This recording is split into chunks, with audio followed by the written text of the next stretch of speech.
नमस्कार, मैं हूं शगुन राठौर। नमस्कार, मेरा नाम रागिनी ठाकुर है। असी चंबयाल में आपका स्वागत है। आज के इस विशेष एपिसोड में हम देखेंगे रानी सुनैना देवी के अद्भुत बलिदान की गाथा, जिसने इतिहास में अमर स्थान बनाया। नमस्कार, आज के इस विश्लेषण में हम हिमाचल प्रदेश की एक बेहद खूबसूरत लेकिन दिल दहला देने वाली ऐतिहासिक कहानी की गहराई में उतरने वाले हैं। हम बात कर रहे हैं रानी सुनैना देवी के महान बलिदान की, एक ऐसी घटना जिसने एक पूरे शहर की किस्मत को हमेशा के लिए बदल कर रख दिया। इस पूरी कहानी की तह तक जाने से पहले एक बहुत ही गहरा सवाल सामने आता है। एक शासक अपने लोगों को भयंकर सूखे से बचाने के लिए आखिर किस हद तक जा सकता है? क्या खजाना खाली कर देना काफी है, या फिर कोई ऐसा कदम उठाया जा सकता है जिसकी आज के समय में कल्पना करना भी नामुमकिन सा लगता है? बस यही सवाल इस पूरी घटना का केंद्र है। अगर चंबा शहर को देखा जाए तो एक तरफ पहाड़ों के बीच बसी इसकी मनमोहक प्राकृतिक सुंदरता दिखाई देती है, लेकिन इसकी नींव में एक छिपा हुआ बेहद दर्दनाक इतिहास भी है। स्रोत स्पष्ट रूप से बताते हैं कि ये सिर्फ एक खूबसूरत पर्यटन स्थल नहीं है, बल्कि एक बहुत बड़े बलिदान की गवाह रही भूमि है, जिसका इतिहास आज भी लोगों की आंखें नम कर देता है। तो चलिए सबसे पहले बात करते हैं पहले भाग की, चंबा का जल संकट। बहुत समय पहले की बात है। इस खूबसूरत शहर में पानी का भयंकर अकाल पड़ गया था। हालात इतने खराब थे कि लोगों को पानी की एक एक बूंद के लिए मीलों का सफर तय करना पड़ता था। ये कोई आम सूखा नहीं था, बल्कि अस्तित्व का सवाल था।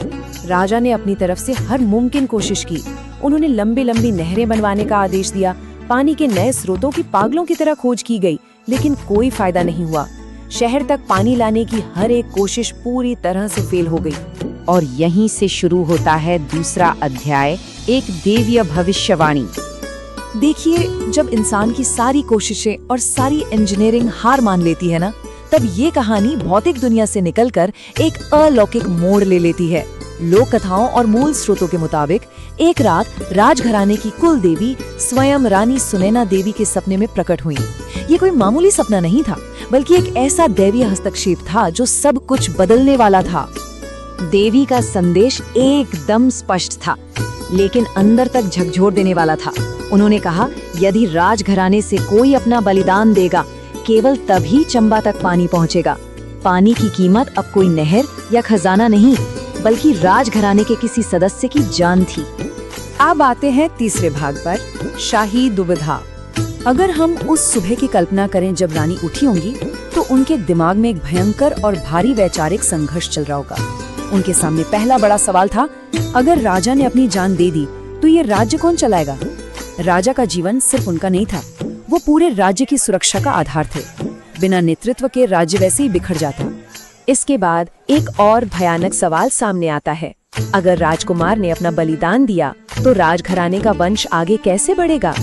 एक तरफ पूरी प्रजा की जान दांव पर लगी थी और दूसरी तरफ राजघराने का भविष्य।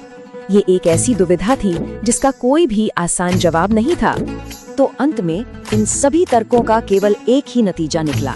रानी सुनैना देवी ने एक अटल फैसला कर लिया कि अपनी प्रजा को बचाने के लिए उन्हें स्वयं अपना बलिदान देना होगा।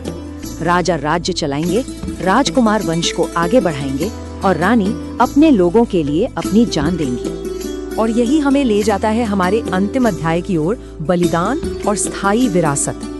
स्रोत बताते हैं कि जैसे ही रानी का ये फैसला महल के बाहर पहुंचा, पूरा चंबा शहर फूट फूट कर रो पड़ा।